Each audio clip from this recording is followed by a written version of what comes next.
नमस्कार दोस्तों जीके के अंतर्गत प्रैक्टिस सेट का 28 पार्ट है। और इससे पहले पार्ट जिन भाई नहीं देखे हैं वो चैनल की प्लेलिस्ट में जाकर देख सकते हैं।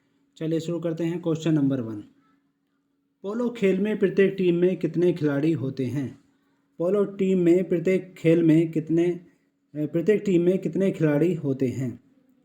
Option A 4, option B 5, C 6, D 11। और आपके पास आंसर देने के लिए 5 सेकंड का समय। आपका समय अभी स्टार्ट होता है।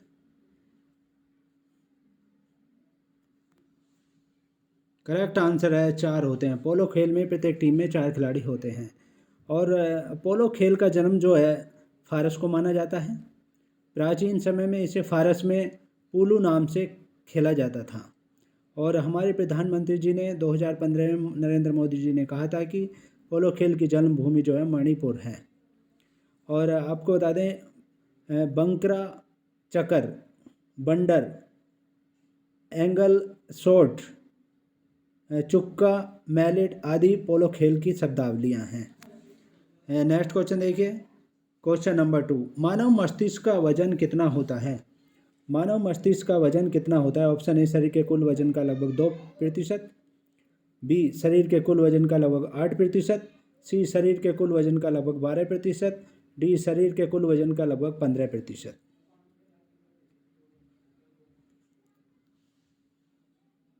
करेक्ट आंसर है शरीर के कुल वजन का 2% भाग होता है। मानव मस्तिष्क जो होता है शरीर के कुल भार का 2% होता है। नेक्स्ट क्वेश्चन देखिए। क्वेश्चन नंबर 3, मेडिकल स्कूल से स्नातक करने वाली दुनिया की पहली महिला कौन थी? मेडिकल स्कूल से स्नातक करने वाली दुनिया की पहली महिला कौन थी? Option A Rebecca Lee Crumpler, B Elizabeth Blackwell, C Anandibai Joshi, D Kei ओकामी।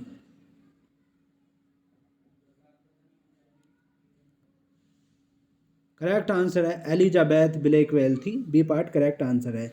Medical school से स्नातक करने वाली दुनिया की प्रथम महिला एलिजाबेथ ब्लैकवेल थी।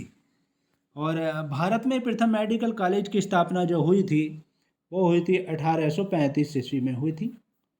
1835 ईस्वी में भारत में प्रथम मेडिकल कॉलेज की स्थापना हुई थी। और लॉर्ड विलियम बेंटिंग के समय में कलकत्ता में स्थापित किया गया था। लॉर्ड विलियम बेंटिंग के समय में कलकत्ता में स्थापित किया गया था।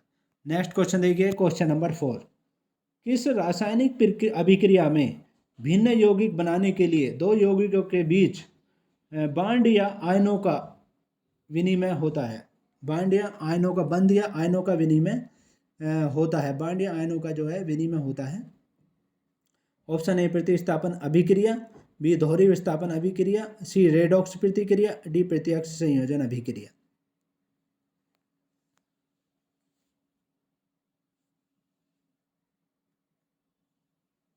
करेक्ट आंसर है दोहरी विस्थापन अभिक्रिया में जो है भिन्न यौगिक बनाने के लिए दो यौगिकों के बीच बांड या आयनों का विनिमय होता है।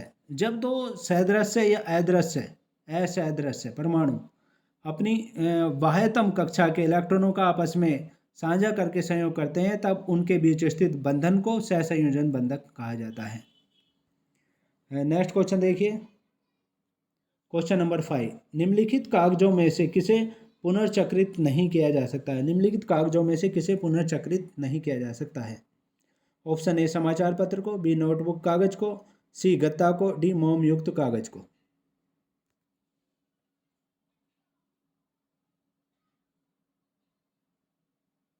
करेक्ट आंसर है मोम युक्त कागज को द्वारा से नहीं बनाया जा सकता है, चक्रित नहीं किया जा सकता है। बाकी सभी को किया जा सकता है। नेक्स्ट क्वेश्चन देखिए। क्वेश्चन नंबर 6, निम्नलिखित में से कौन सी सिंधु नदी की सहायक नदी नहीं है? कौन सी सिंधु नदी की सहायक नदी नहीं है? Option A Beas, B Sutlej, C Chambal, D Ravi.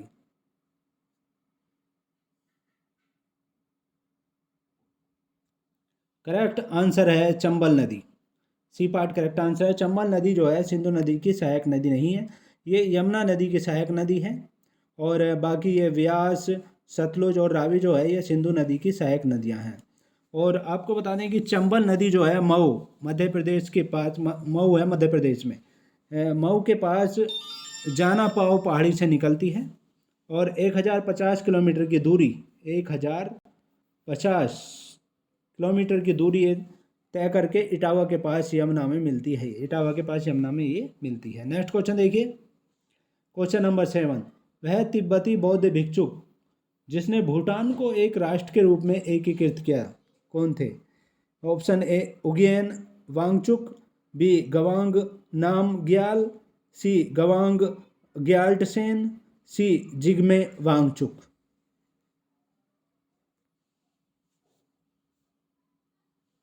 Correct answer है गवांग नामग्याल थे, जिन्होंने भूटान को एक राष्ट्र के रूप में एकीकृत किया था, और वर्तमान में भूटान में उन्हीं के वंशज शासन करते हैं और राजा की उपाधि प्राप्त करते हैं। और इसमें सबसे पुराना राजवंश जो चल रहा है वो जापान का है, 600 BC से चल रहा है वो। और वर्तमान में सबसे लंबी अवधि से एलिजाबेथ सेकंड शासन कर रही हैं 63 वर्षों से। नेक्स्ट क्वेश्चन देखिए, क्वेश्चन नंबर 8, भारत को किस वर्ष में विश्व स्वास्थ्य संगठन द्वारा पोलियोग्रस्त देशों की सूची से निकाल दिया गया? भारत को विश्व स्वास्थ्य संगठन ने जो है पोलियोग्रस्त देशों की सूची से निकाल दिया गया, किस वर्ष? Option A 2012, B 2000, C 2014, D 2008।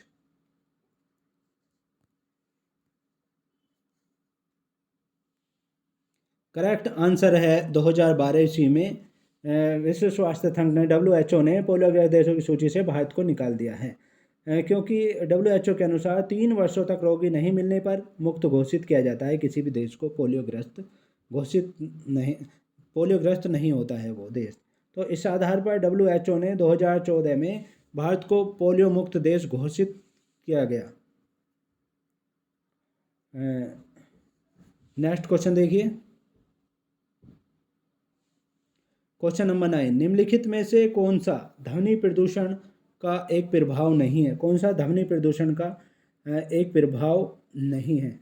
Option A उच्च रक्तचाप, बी टिनिटस, सी श्रवणह्रास, डी त्वचा रोग।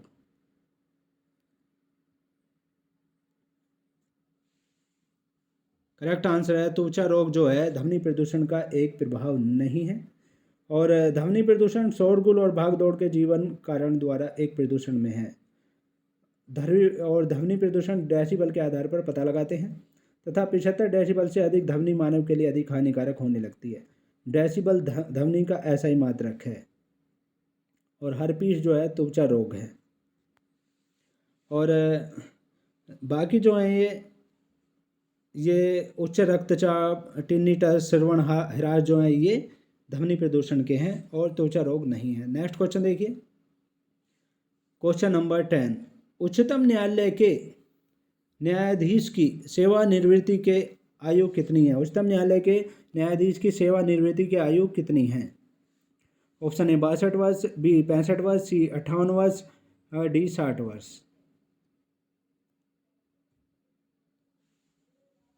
करेक्ट आंसर है 65 वर्ष है। उच्चतम न्यायालय के न्यायाधीश की सेवानिवृत्ति की जो आयु है वो 65 वर्ष होती है। और उच्चतम न्यायालय में न्यायाधीश की न्यूनतम आयु नहीं होती है, कोई न्यूनतम आयु नहीं है। और वर्तमान में जो है 31 न्यायाधीश उच्चतम न्यायालय में होते हैं। और 2008 में 26 से बढ़ाकर 31 न्यायाधीशों की संख्या की गई थी। इससे पहले 26 थे और 2008 में ये 31 कर दिया गया है उनकी संख्या को। नेक्स्ट क्वेश्चन देखिए, क्वेश्चन नंबर 11, प्रक्रिया के द्वारा आहार नाल में किस तरह भोजन जाता है? प्रक्रिया के द्वारा आहार नाल में किस तरह भोजन जाता है? ऑप्शन ए अंतर्ग्रहण, बी पाचन, सी आत्मसात्करण, डी निष्कासन द्वारा।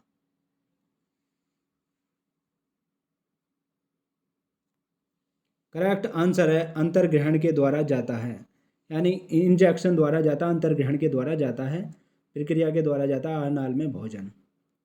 और भोजन के पाचन की संपूर्ण प्रक्रिया 5 अवस्थाओं से गुजरता है: अंतर्ग्रहण, इंडाइजेशन, और पाचन डाइजेशन, अवशोषण अब्सॉर्प्शन, स्वांगीकरण और मल परित्याग होता है। ये इस तरह से 5 होते हैं भोजन पाचन में। नेक्स्ट क्वेश्चन देखिए, क्वेश्चन नंबर 12, दादा भाई नौरोजी को गणित एवं भौतिकी विज्ञान के प्रोफेसर के रूप में कहाँ नियुक्त किया गया था?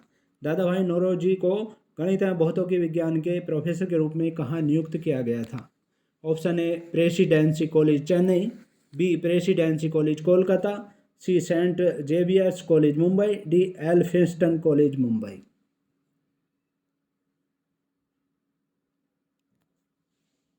करेक्ट आंसर है एल्फिंस्टन कॉलेज मुंबई में दादा भाई नौरोजी को गणित एवं भौतिकी विज्ञान के प्रोफेसर के रूप में नियुक्त किया गया था। और दादा भाई नौरोजी को आधुनिक भारत का प्रथम अर्थशास्त्री माना जाता है। और सर्वप्रथम 1868 ईस्वी में भारत के प्रति व्यक्ति राष्ट्रीय आय वार्षिक 20 रुपया निर्धारित किया था उन्होंने ही। नेक्स्ट क्वेश्चन देखिए, क्वेश्चन नंबर 13, भारतीय रेल में अपने किस जोन में बायोडीजल लोकोमोटिव की शुरुआत की है? भारतीय रेल ने अपने किस जोन में बायोडीजल लोकोमोटिव की शुरुआत की है? ऑप्शन ए दक्षिण रेलवे में, बी दक्षिण पश्चिम रेलवे में, सी दक्षिण मध्य रेलवे में, डी दक्षिण पूर्व रेलवे में।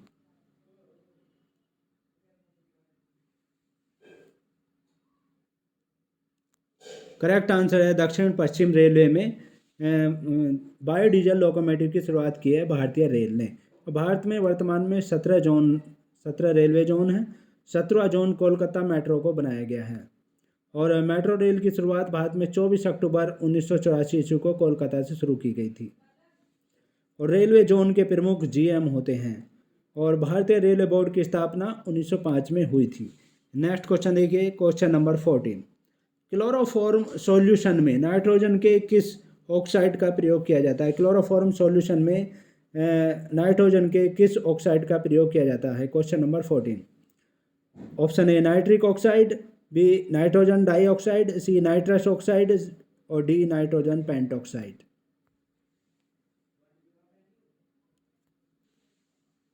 करेक्ट आंसर है नाइट्रोजन पेंटॉक्साइड का प्रयोग किया जाता है। क्लोरोफॉर्म सॉल्यूशन में नाइट्रोजन के पेंटॉक्साइड का प्रयोग किया जाता है।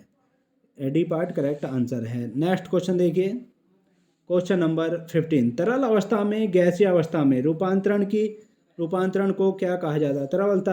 तरल अवस्था से गैसीय अवस्था में रूपांतरण को क्या कहा जाता है? ए ऑक्सीकरण, बी ऊर्ध्वपातन, सी वाष्पीकरण, डी संघनन।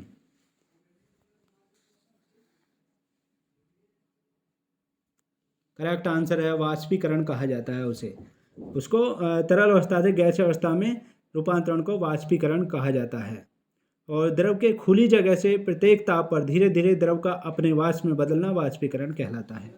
नेक्स्ट क्वेश्चन देखिए, क्वेश्चन नंबर 16, जड़त्व का नियम किसके द्वारा प्रतिपादित किया गया था?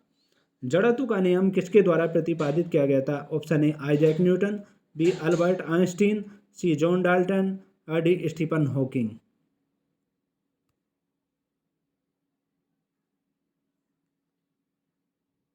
करेक्ट आंसर है आइजैक न्यूटन द्वारा प्रतिपादित किया गया था जड़त्व का नियम। जड़त्व का नियम यह बताता है कि कोई वस्तु जिस अवस्था में है वह वही उस अवस्था में रहेगी यदि उस पर कोई बाहरी बल नहीं लगाया जाए। यानी कोई वस्तु जिस अवस्था में है वह उसी अवस्था में रहेगी यदि उस पर कोई बाहरी बल नहीं लगाया जाता है जब तक। और न्यूटन ने 3 गति के नियम दिए थे। नेक्स्ट क्वेश्चन देखिए, क्वेश्चन नंबर 17, 1971 से पहले भारत पाकिस्तान युद्ध किस वर्ष हुआ था? 1971 से पहले भारत पाकिस्तान युद्ध किस वर्ष हुआ था? Option A 1962, option B 1963, option C 1964, option D 1965।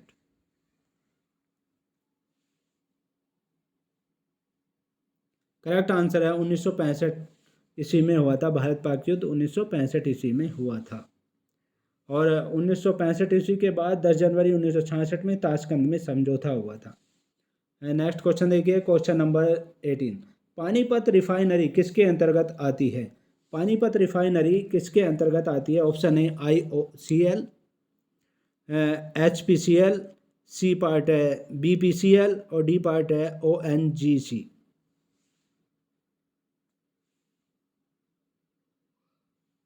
Correct answer है ऑप्शन ए IOCL के अंतर्गत आती है।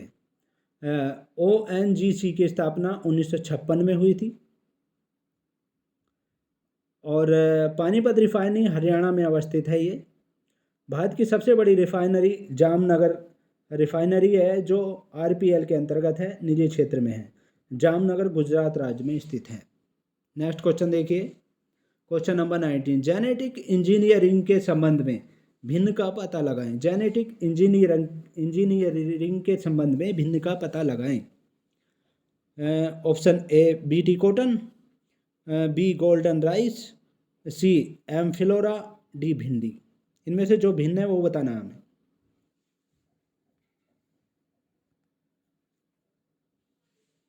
करेक्ट आंसर है भिंडी।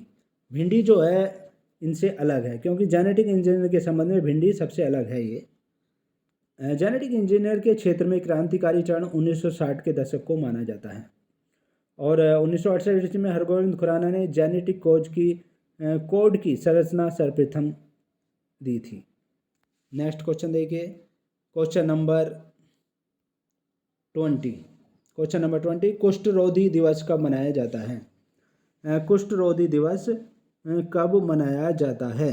ऑप्शन ए 25 दिसंबर 2015 में, बी 17 जनवरी 2016 में, सी 25 जनवरी 2016 में, डी 30 जनवरी 2016 में।